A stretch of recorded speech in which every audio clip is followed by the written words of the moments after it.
Hey everyone, and welcome back to my Baldur's Gate Completionist playthrough with SCS.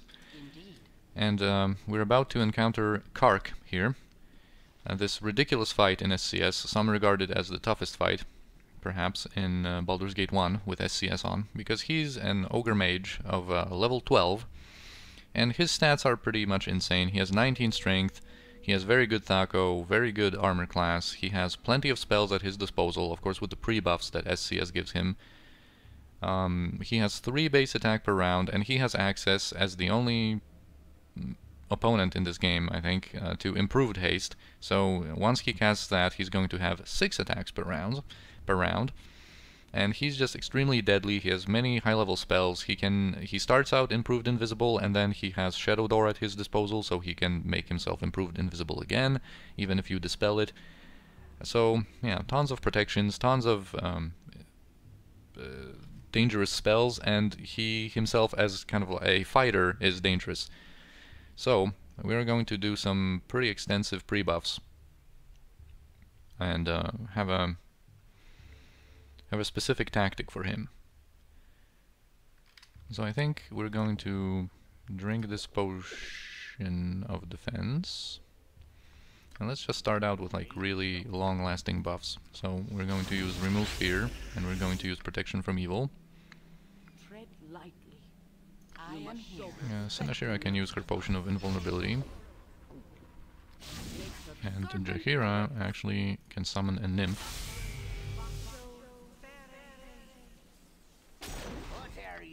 Now Yeslik is probably going to drink a Potion of Strength of this variety, let's say. Oh, he actually has some already in his possession. Now, Jaheira, oh yeah, we need to protect ourselves against cold, and to that effect we're going to use these potions of cold resistance. And this is primarily, we really only need to protect Senashira pretty much, because Yeslik has these boots, so he should be protected enough, and he's probably not going to be able to hit Kahrk much. And from melee combatants, Jaheira and Yeslik are probably not going to do much. It's Senashira primarily that needs the protection. So she's going to drink that potion, and she's going to also use a scroll from Yeslik on herself. So she's going to have 100% cold resistance. Now we can pre-buff Imoen with some stuff. We can have Yeslik cast Chant and Jaheira cast Bless.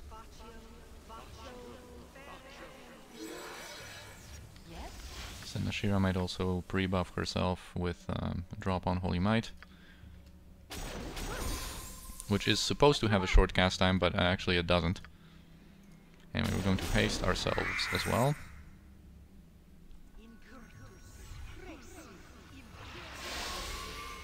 See how long it takes? It still has a 9 effective cast time, pretty much. Anyway, what we're going to do is spread out a little bit, and we're going to approach with Jaheira, because likely with all these buffs that we have cast on us, the first thing Kahrk is going to do is cast Remove Magic on someone, and Jaheira relies on magical buffs the least out of everyone. She has her gauntlets, she has good base stats, she has, you know, good equipment that she has equipped at all times. So she is the least likely to suffer from Remove Magic, so that's why we're going to approach with her.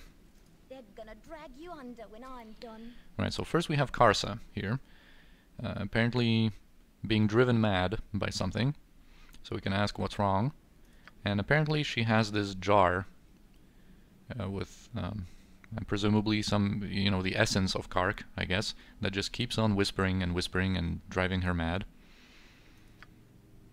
Yeah, they explored, she and her companions, they explored Fireworn Ruins and found this jar, and it made all of them mad.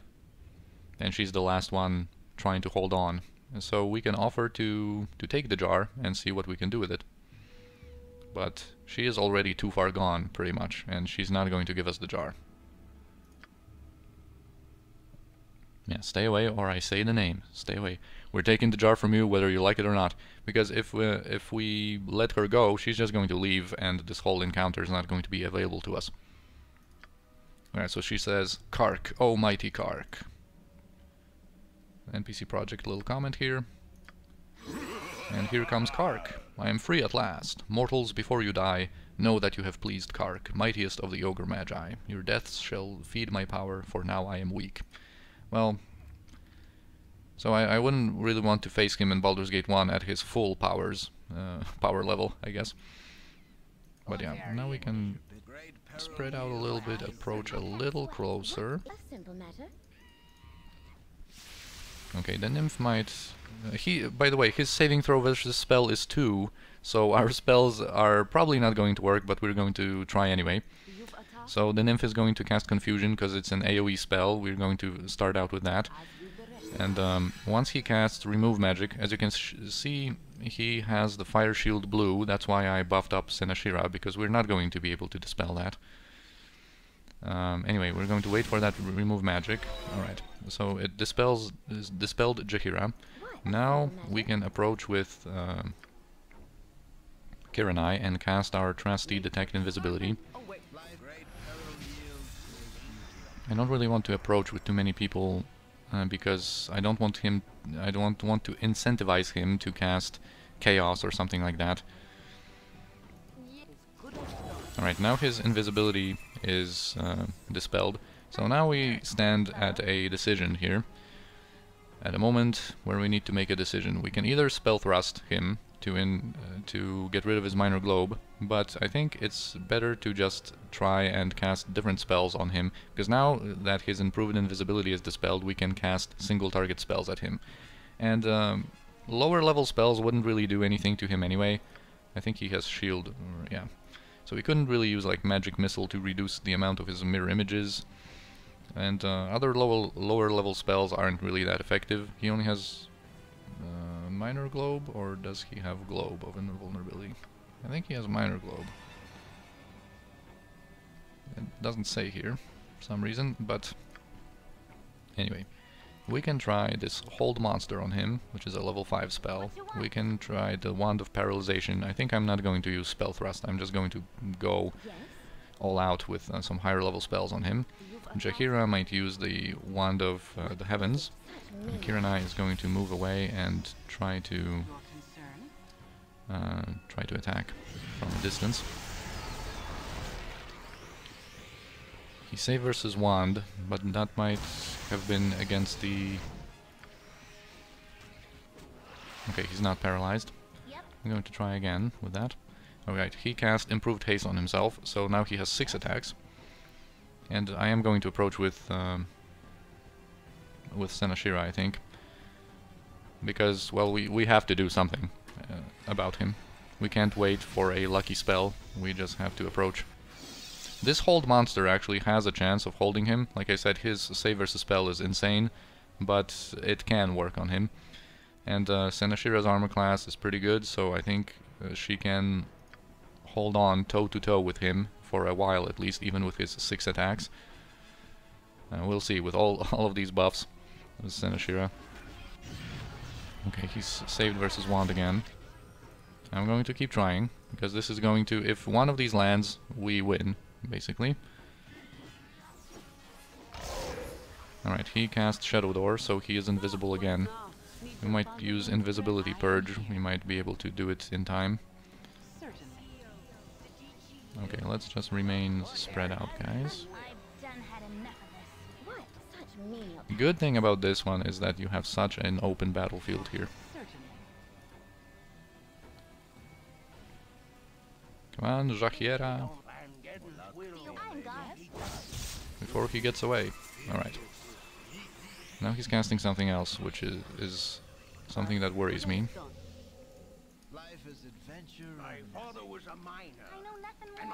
We need Kiranai's damage.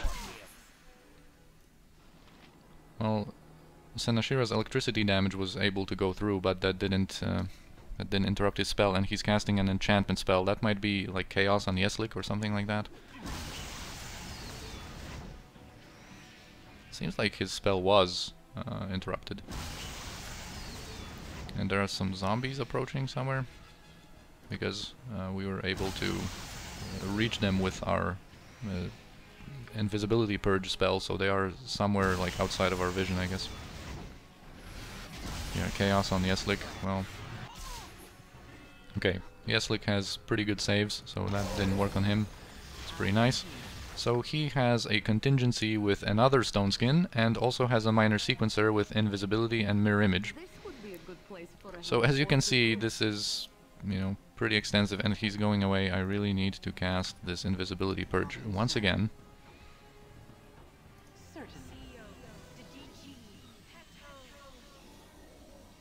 Just do not give him more time to do stuff. He already revealed himself. He's casting something on Yeslik, I think. Alright, another chaos. So he has 2 chaos spells. Now that worked on Yeslik this time. But since this is such an open battlefield, we're hasted, we can, you know, keep ourselves spread out. This nymph is not really going to be able to do anything to him anymore. But maybe just be another body doing some attacks. And she tries to cast on him, but... Alright, now we're getting through to him. We finally cut through all of his protections yet again, and now I think we're in the clear. He still has a good armor class. Oh, and he just has another stone skin that he just cast manually this time.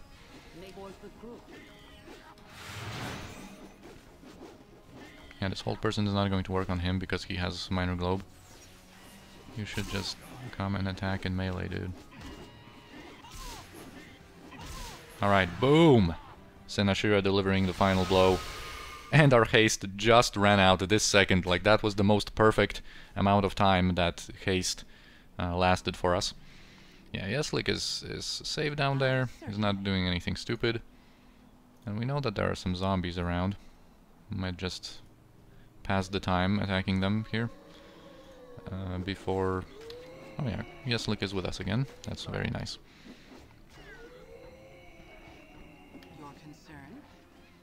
Okay. That was very nice. I'm actually pretty happy that I actually forgot to continue with Imoen, trying to paralyze him or casting spell thrust or something. Completely kind of forgot about her casting abilities there, because there was so much to comment on. But I'm actually pretty happy that he actually showed like all of his potential, the contingencies, the manual spells, the minor sequencer, everything, you know, that he showed his true potential, because sometimes, as you know, there were instances where I hyped a fight up that was dangerous or had the potential to be really nasty, but then it went so well for us that they didn't really manage to do much. But he actually did manage to present a lot of his abilities.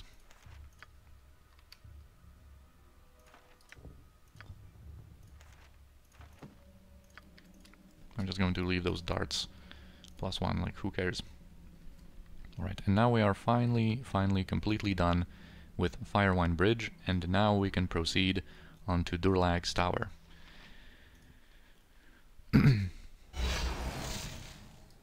Okay, right at the beginning of this area, here's Erdane, and he is the last one of the fences in the game. He's the third one. Together with Silence and Black Lily, he is you know, the last fence in the game that can buy stolen goods. You said something? He actually has a pretty good line here, like, "Welcome to the brave new age of mercantile expansionism, ladies and gentlemen. A brave new age where we make money off of death itself. Money off of horror, my poor children. Money off of loss and pain and longing. Money off of ravaged beauty and tainted honor. Money off of a man gone mad. Yeah, ask not what you can do for me, but what I can do for you." So he's not going to like this answer, but he's going to trade with us anyway. He has a pretty good stock of arrows and consumables. He has another wand of fire available here. That's, I think, the 7th. I think there's 5 that you can just loot off of different opponents as you're adventuring, and then there's one that you can buy in Sorcerer's Sundries, and there's one that you can buy from him, and there's probably more that I'm forgetting right now. He has a lot of potions of Master Thievery if you want to engage in some pickpocketing which I haven't really shown in this playthrough. I probably should use some of my potions of Master Thievery and like pickpocket that ring of free action from Dushai or something. So anyway, he has a lot of good stuff, and we can actually sell some stuff to him to clear out our inventory a little bit. You know, I'm not going to use this, and oh, I should stack some of these.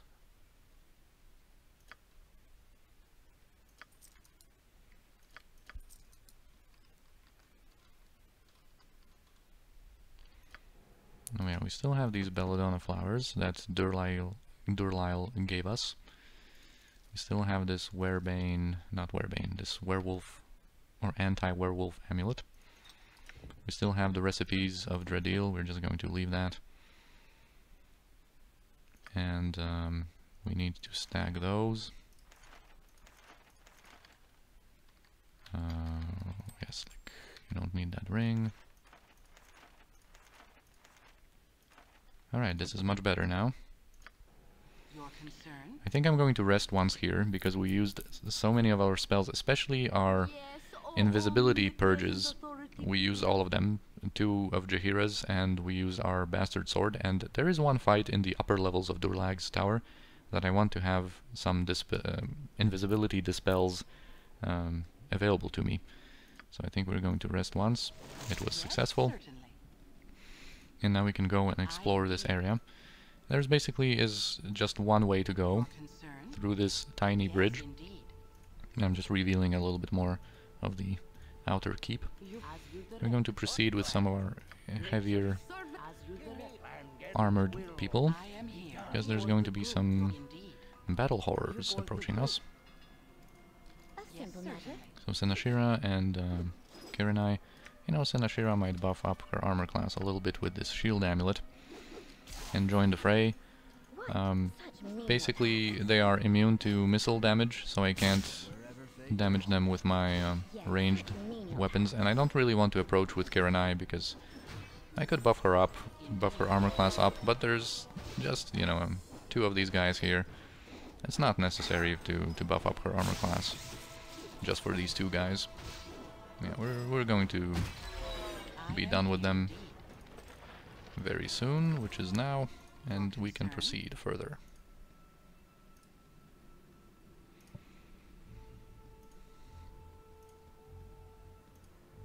There might be some doppelgangers on our way. Sometimes they can spawn.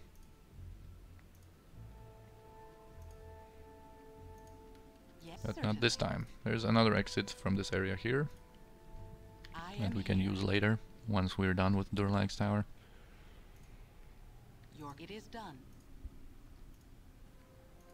Alright, here's Ike waiting for us with that tour of his.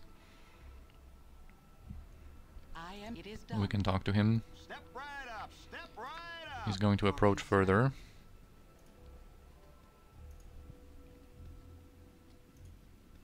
Normally, also in the classic Baldur's Gate 1, there would be a little cinematic for Durlag's tower, but as was the case with many other minor cinematics, it was enhanced out of the enhanced edition. Alright, so he's going to go inside, but we're going to stay outside for just a moment here to explore further the battlements, I guess. And, yeah, a monument to one man's triumph and his folly. The tower and labyrinth below were built ages ago by the dwarven hero Durlag Thunderaxe for no less worthy a purpose than to be a home for him and his kin. His enormous fortune occupied entire rooms, rumored waist deep on a man. The wealth he had accumulated was to be the backbone of his clan, but it was ultimately their downfall. So he goes on inside, but we have a little bit more to do here, since we want to be complete in our exploration here. And we can progress through these stairs. And we are going to do that with just 3 of our frontliner people. Yeah, because there are some archers and a battle horror. Oh, how nice of this guy. He decided to approach our guys downstairs. let's first deal with that battle horror. He's by far the most dangerous. The skeletons don't really matter too much. Although it was a skeleton, I think, that critically hit Sinashira for 16 damage. Yeah, like I always say, like I've repeated myself many times, these critical hits are always going to be a problem for Sinashira and Baldur's Gate 1. Because there is no headwear for someone like a Kensai. It's kind of the point of being a Kensai, is being vulnerable like that. And there's nothing further down there. Because we already have like basically this whole wall explored, and there's no more enemies there. Now I'm just going to teleport us to this main entrance and explore east of here. So there's kind of more of the same on the eastern battlements. Yes. Yeah, these guys can stay here. This might remind you a little of the Diarne's Keep from Baldur's Gate 2, and indeed this is kind of similar. There's no drawbridge, though, to lower this time. The drawbridge is already lowered in Durlag's Tower's case. Yes, certainly.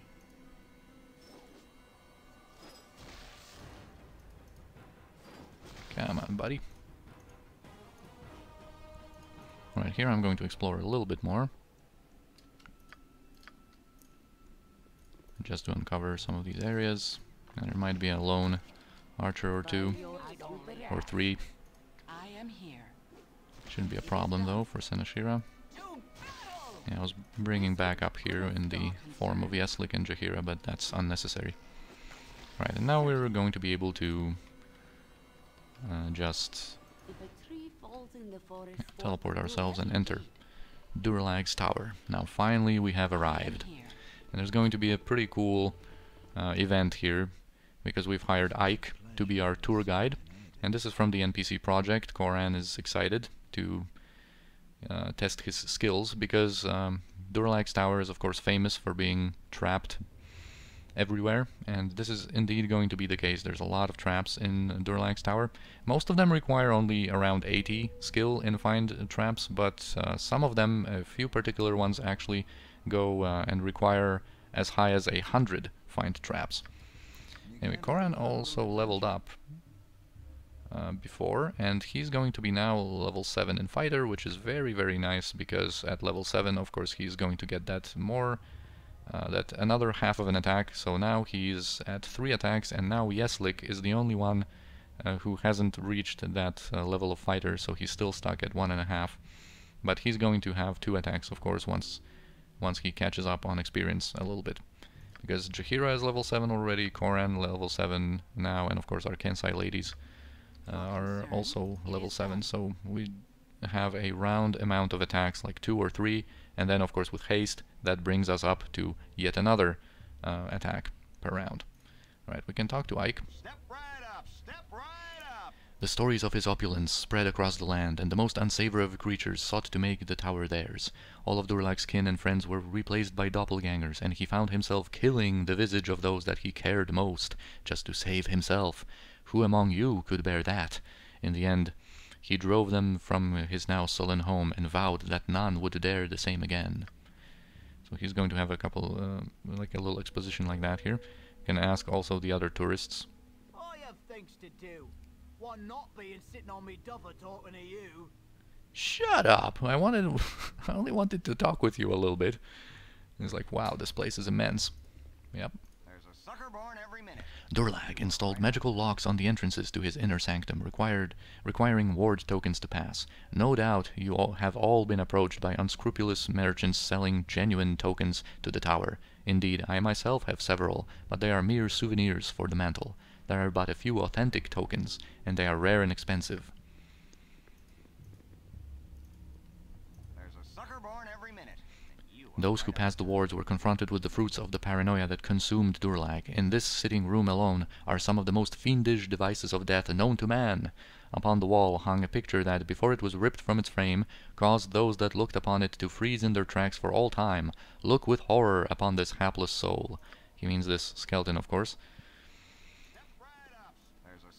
This chair, once sat in, would deliver an unholy spike to your nether regions. Imagine the excruciating surprise of the unwary. Durlag went to lengths heretofore unknown to keep out intruders.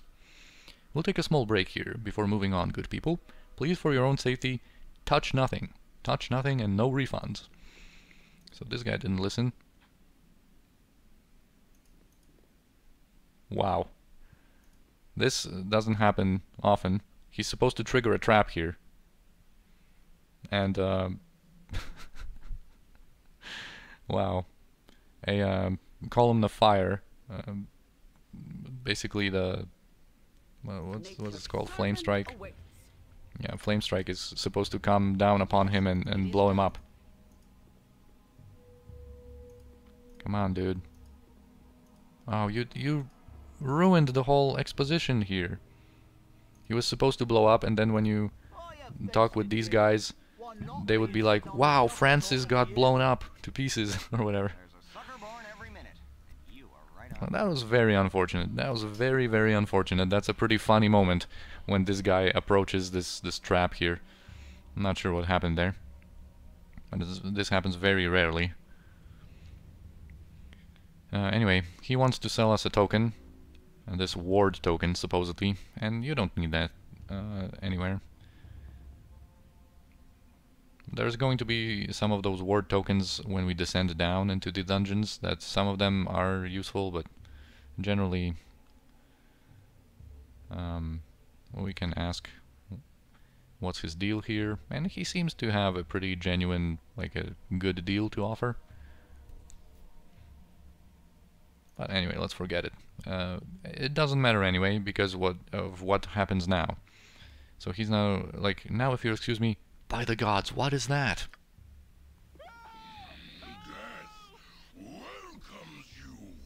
So yeah, Demon Knight appears. Hello mortals, death welcomes you. Here is now the property of I, and all others will fall or flee.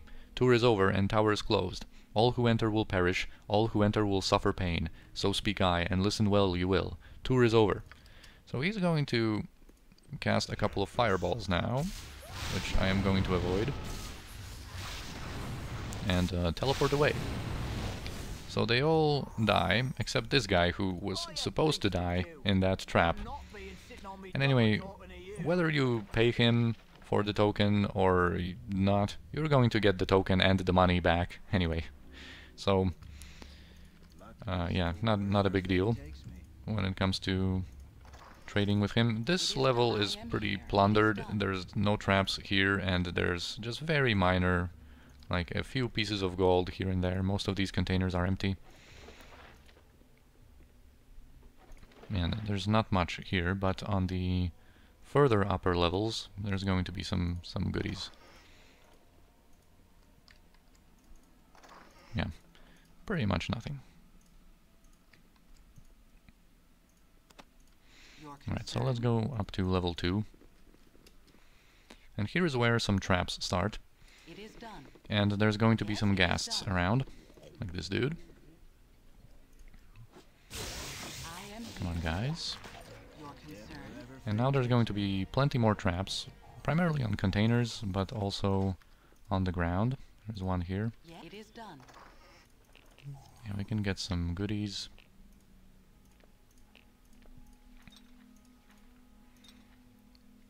Oh yeah, you should be wearing that.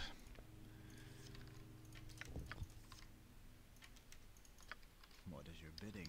Great peril yield. Alright, and before exploring this level and the tower from the inside, we're just going to go quickly outside with, I think, Senashira and Koran.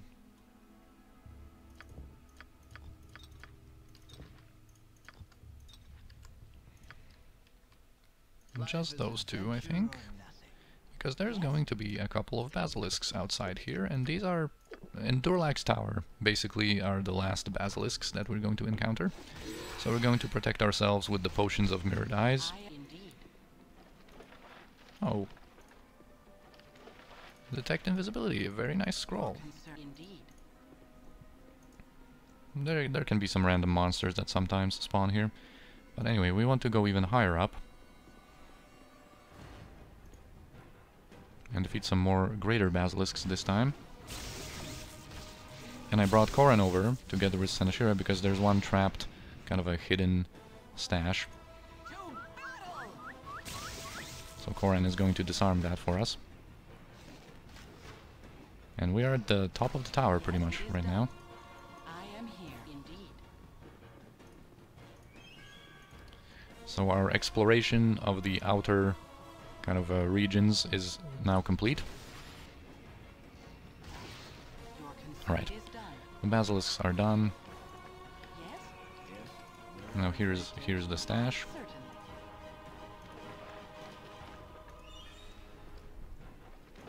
Oh, a diamond.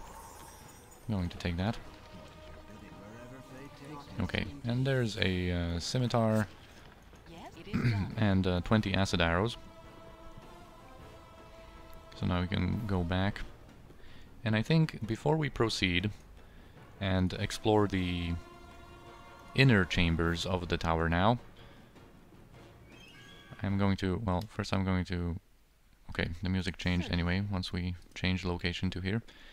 So I think our further exploration of the tower is going to commence in the next episode. And for now, as always, I thank you for watching. I hope you enjoyed. Hope you're excited for more Durlag's Tower in the next episodes. And I'll see you next time.